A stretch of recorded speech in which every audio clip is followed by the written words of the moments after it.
Maamulka degmadaasi Celaf Weyn saraakiil ka tirsan ciidamada qaranka Soomaaliya ayaa gaadhay deegaanka Dharinyaxye iyo waliba Godcanood oo dhawaan ay ka dhaceen dilal sababay dhimasho iyo dhaawac oo dadka deegaankaasi dhex maray. Qaarkoodna deegaanadaasi ay hoos yimaadaan degmada Celaf Weyn ee gobolkaasi Sanaaga.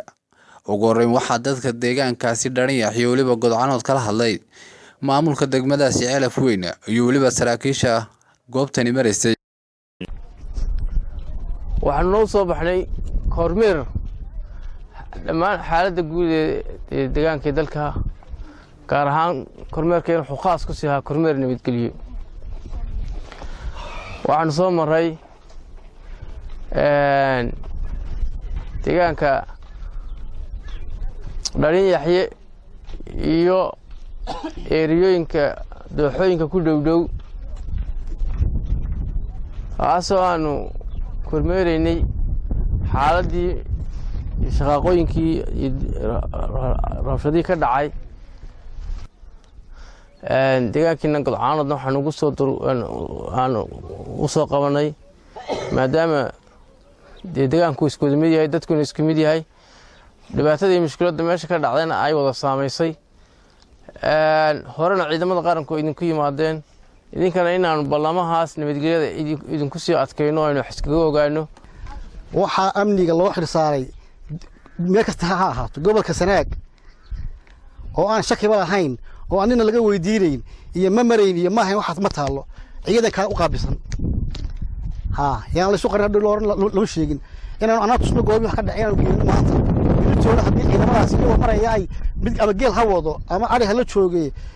baalkii ku raraa la arko iyagu oran maayaan waa ari la joogay waxa loo haystaa inuu yahay ka fidmoolayaasha waxaan sheegaynaa foojignaan ka qaata dadka iyaguna rabshadayaasha muxuu ahaa qoryaha qaadanaya ee kooxda wada soconaya ee oranaya muxuu ahaa nin gurigiisa iska tagay raadsanaya goobaya waxweeyaan lama ogola anagu waxaan la ciidanka qaranka hubka anaga qaranka u sidna anaga iyo booliska iyo ciidii amniga loo xil saaro dadkan kale hubkoodu sharci ma aha waxay soo wadaan ma garanaysa marka odayaasha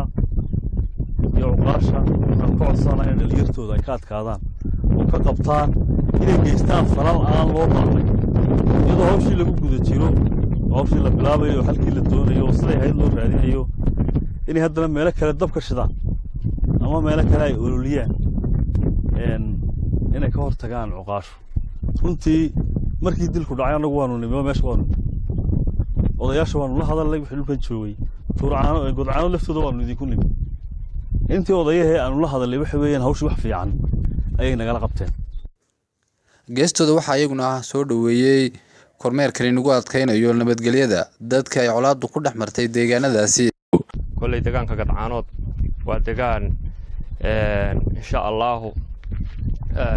khayr qaba fidmooyin hore kamay dhicin insha Allah waxaanu ku dadaalaynaa inaanu idin soo gudbino wixii aanu aragno waxa weeyaan inayna amni darro wadaan insha Allah waxaanu ku dadaali doonaa anagu horeba jawaana loogu dadaalay haddana waa lagu dadaalayaa. Axmed Maxamed Almiyon Cable TV Celaf Weyn.